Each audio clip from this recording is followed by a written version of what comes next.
Hello, Stephenville. Each week we sit down with an interesting person in Erath County and ask them 10 questions. This week we sit down with Jeanne McEndree, assistant to the president of Tarleton State University. How are you, Jeanne? I'm Micah. All right. Well, tell us a little bit about your daily responsibilities being the assistant to the president. The number one responsibility is managing the calendar. Every time the phone rings or someone comes in and they want to talk to the president, I need to screen them, make sure, because not everybody needs to see the president with a university this big. So it's taking care of the president and his calendar and getting him where he needs to be. All right. Well, I'm sure you came a long way from your very first job, but what was that? What was your very first job? First job, I took a civil service test, and it allowed me to apply for the civil service jobs. I was 18, and I got a job at Fort Sam Houston Military Base, and I typed payroll checks in a cage. It was like being in jail. We had bars because we typed checks all day long. But it paid well. It was $1.25 an hour, and I think minimum wage was 60-something an hour. Man. So I felt like I was the richest girl in the world. Of course, yes ma'am. Who do you count as your mentors? And I know probably everybody says this, but my mother is first. Love my mother dearly. She taught how to be generous, how to plan family gatherings, and she makes everything so special. So, mother, but I've got three. Number two, a lady named Wilma Davis. Now, some of the listeners may know Wilma Davis, but she's special. She's like everybody's mom, and she taught me how to be generous, how to love Tarleton, how to give hugs, and one more, a lady at our church, her name's Martha Bramlett. She taught me how to make Sunday school class special for kids, and so I love all three of those ladies very much. Well, that's great. That's really great. If you could change one thing about yourself, what would it be?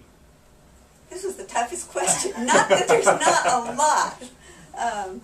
Probably should ask that to my husband or my kids. They could give you lots of stuff.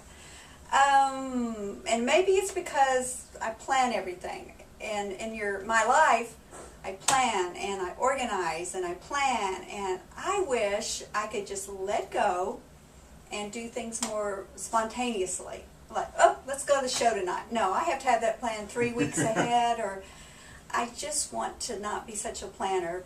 And I know that's good, but it can be bad. And so I'm looking forward to doing that when I retire.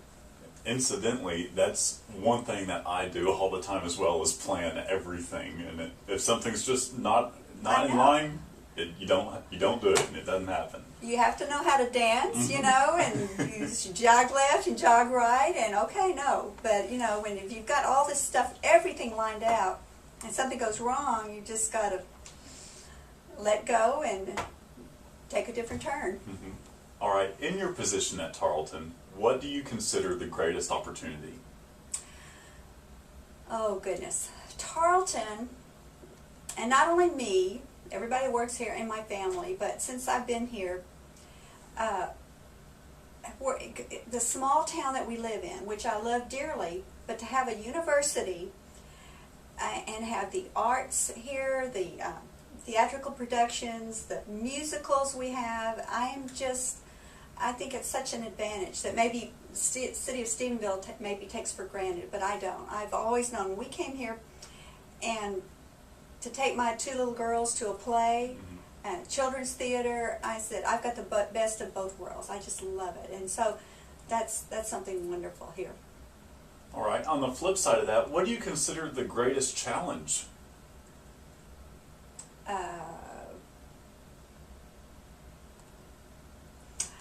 Challenge of my job? Sure, yeah. Sure. In your position, being the assistant to the president, what's one of the biggest challenges that you face?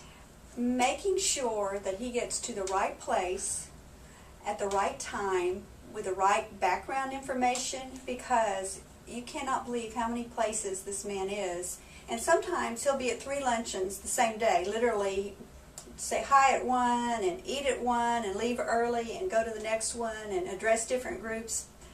And that is a challenge because he goes to so many things and not getting it on the wrong calendar hour or slot. And I'll tell you, quite honestly, the last president, I had one time, I made a meeting for him to have a breakfast with a very important Tarleton supporter. And this supporter was at one restaurant waiting for the president. The president was at another restaurant across town waiting for this important Tarleton supporter, and they both sat there and waited. Goodness. Not one of my finer moments. And so I apologize greatly to both. Both the restaurants started with an H, but it was a different restaurant, but I hated that day. Mm-hmm. All right. How long have you been the assistant to the president? I started in this office in 1988, and Barry B. Thompson was here for 2 years, and Dr. Dennis McCabe was his vice president. Barry left December of 90, and then Dennis McCabe became interim president. So I worked for him for 17 years, and then in 2008, I started working for Dr. DeTavio. All right. So it's been quite a run. It has been. And I'm retiring. I don't know, a lot of people don't know it, but I'm retiring. Oh, wow. In January. Oh, goodness, Jeanne, I didn't even know that. So January 31st, my last day. Man, all right. Well, so you've been at Tarleton and you've been involved with the president's office for some time. How has technology impacted the way you do your day-to-day business? Okay. I came to Tarleton in 80, and I worked for the Agricultural Education Department for 8 years. So in that job, I got to work with students, and but I'll never forget. Prior to that, I worked at A&M for 9 years. Mm-hmm. High school, I learned how to type on a manual typewriter. Came to Tarleton, and I took a typing test on a electric typewriter with a ball on top, and that's what I started out. Then we got a word processor.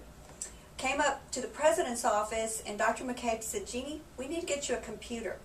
I go, "Oh, no. I like my word processor. I want to keep it." But he said, "No, we're going to get you a computer." My first computer, 1988. Dr. McCabe loved a paper calendar.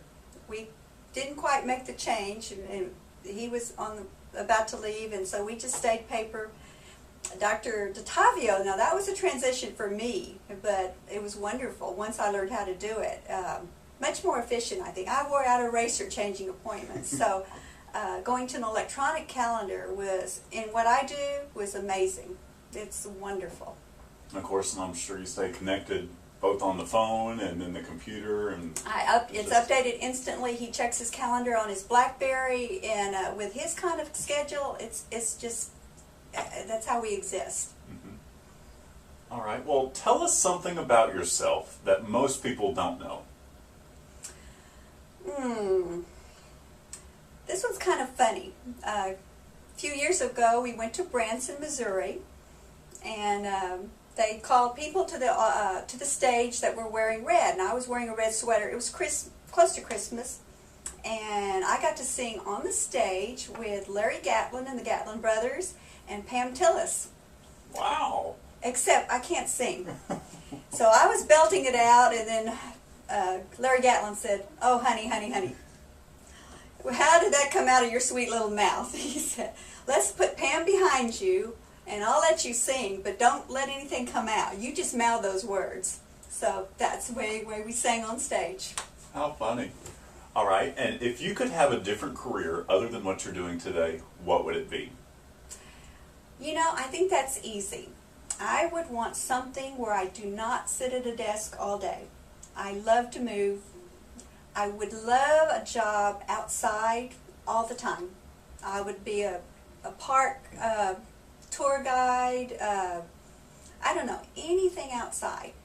Love outdoors. All right. Well, hey, thank you, Jeannie.